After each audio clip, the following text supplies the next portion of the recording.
dans M Portrait. Aujourd'hui, nous recevons Sabrina Roubache. Bonjour Sabrina. Bonjour Julia. Présidente de Gurkin Invest Film.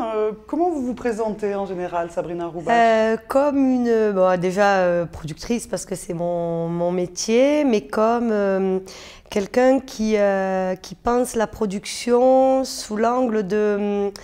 l'angle financier, mais dans le sens noble du terme, c'est-à-dire de pouvoir être autonome sur la création. Pour être autonome, j'ai dû penser une ingénierie financière et juridique particulière, donc comme une productrice, on va dire 2.0 ou 3.0, selon où on en est. C'est vrai qu'il y a le cinéma, il y a le digital aussi, dont vous parlez beaucoup, Sabrina.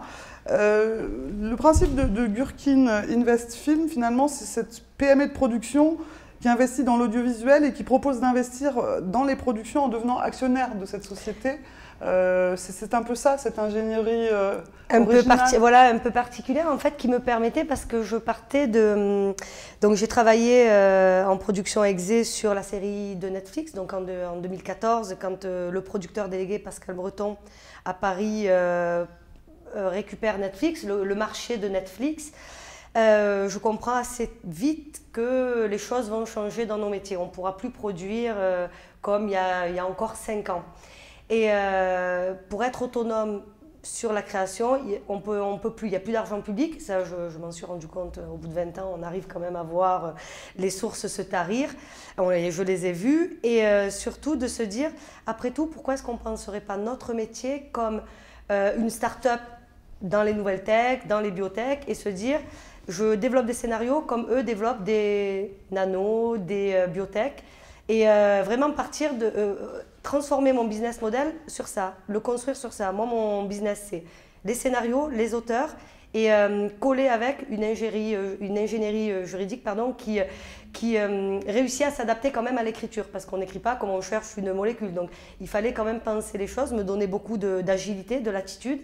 Et pouvoir faire des levées de fonds pour vite, pour pouvoir être agile, acheter des scénarios, développer rapidement et rentrer très vite en production, et surtout pouvoir fournir une offre de contenu aux plateformes digitales qu'on connaît, Netflix, Amazon. 2003, vous êtes manager à Casablanca, vous devenez directrice de production chez Comic Strip Productions, ça dure 10 ans. Ensuite, il y a la production déléguée et la production exécutive chez Gurkin Productions. Vous êtes aujourd'hui également élu consulaire à la Chambre de commerce et d'industrie Marseille-Provence. Pourquoi cet engagement auprès de la Chambre de commerce, Sabrina Roubache? Alors, pourquoi cet engagement? Parce que je travaille dans la production depuis maintenant à peu près 22 ans. J'ai commencé, j'étais au lycée. Et j'ai vu donc notre filière grandir. Vraiment se transformer, grandir et devenir une vraie filière d'avenir. Marseille, terre de tournage, deuxième terre de tournage après Paris, plus de 73 000 jours de tournage en 2016.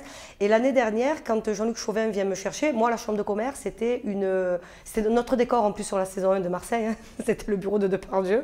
Et je connaissais la Chambre de commerce pour ce qu'elle était d'architecturale. Pas du tout dans sa fonction ni d'influence, ni sa fonction sur le plan économique. Et il entend parler de moi, il vient me chercher, il faut que tu viennes, ta filière m'intéresse. Si jamais je suis élue, pour moi c'est une filière d'avenir qui mérite qu'on l'accompagne pour devenir une filière d'excellence. Et comme nous les producteurs, on vit vraiment entre nous, c'est vraiment des métiers très cloisonnés, on ne se mélange pas beaucoup au patronat. Et donc, je fais une espèce de petit lobbying dans mon réseau en disant, là, il y a peut-être un truc à faire. Et puisqu'on nous laisse la place, il faut y aller, il faut prendre la place. Parce que sinon, on va laisser la place à quelqu'un qui ne connaît pas le secteur et qui ne pourra pas en parler comme nous et mener les actions nécessaires pour faire grandir la filière et l'emmener là où elle doit aller. Et voilà, donc mon engagement, c'était bon, on vient me chercher, on m'offre un truc, je dis pourquoi pas. Mais j'y vais, mais franchement, sans ambition précise, mais avec une vision. Pas d'ambition, mais une vision, en me disant si jamais ça passe, voilà ce qu'on peut faire et où on peut aller. Est-ce que pour vous, vous êtes une actrice de ce territoire? Parce que vous êtes marseillaise, vous êtes née à Marseille, vous avez grandi à Marseille.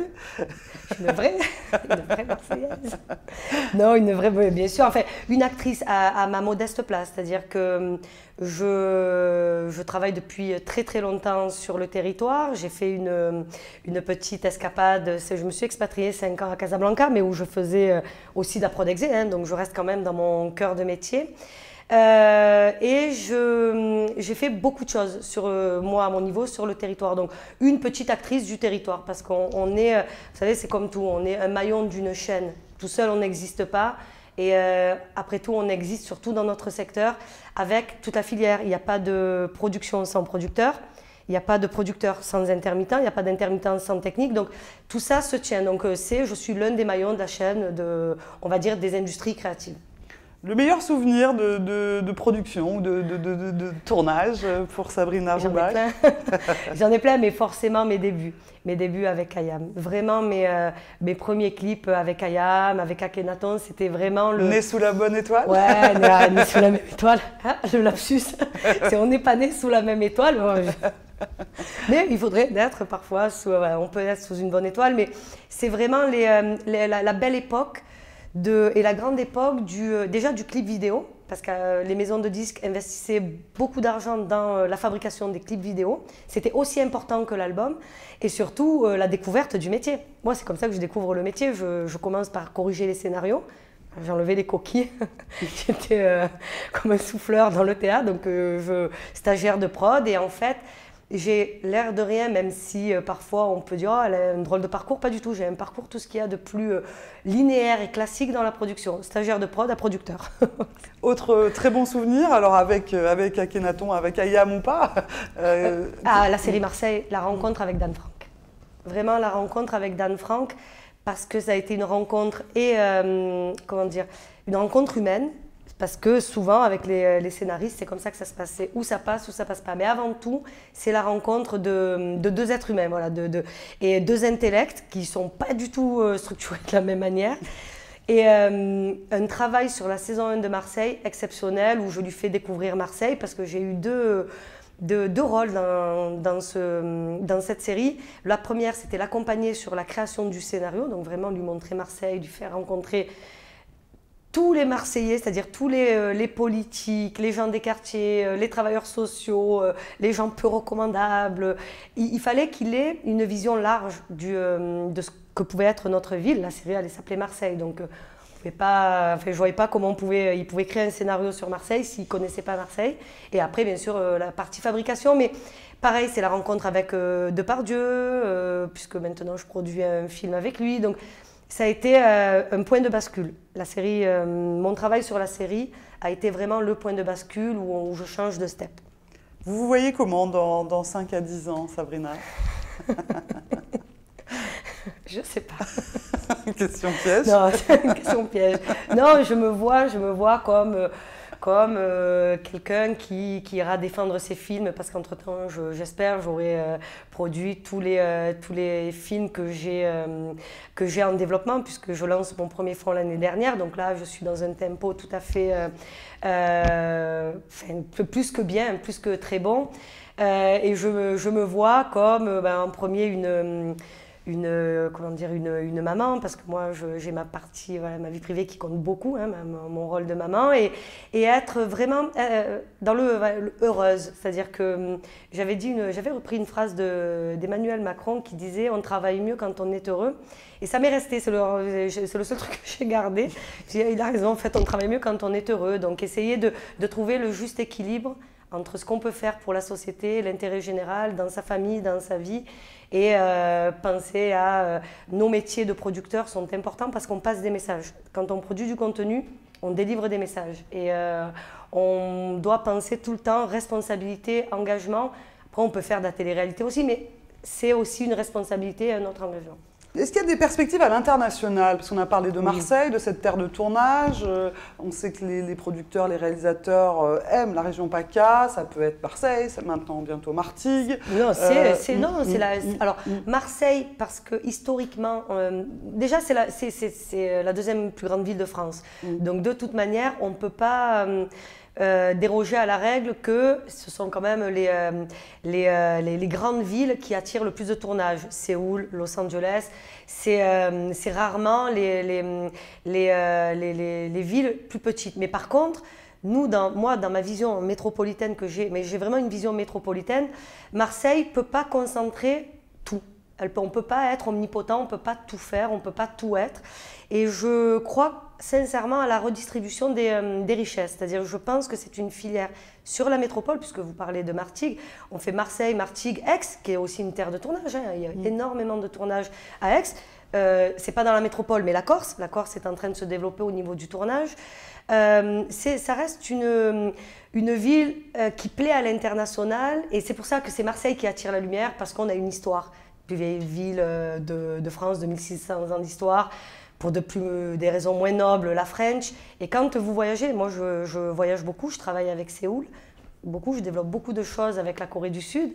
Et quand vous dites Marseille, parce qu'à l'international, il ne faut pas se leurrer. PACA, la métropole, c'est un point. C'est pas, quand vous leur dites Marseille, ils comprennent. Et après, quand on les emmène ici, qu'on les amène à Martigues, à Aix, mais pour eux, c'est un seul même socle. Parce que Séoul, c'est 10 millions d'habitants. Nous, c'est 825 000. Donc, si on se remet à l'échelle, moi, j'arrive à comprendre que pour eux, on soit un point.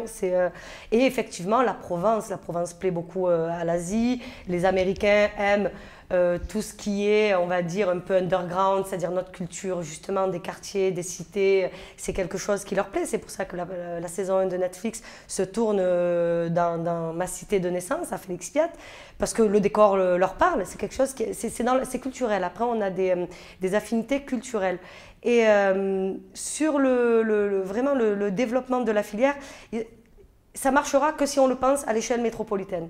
Et on a encore une marge de progression énorme, et surtout, on a un truc, le climat, les accès de plus en plus faciles sur le territoire.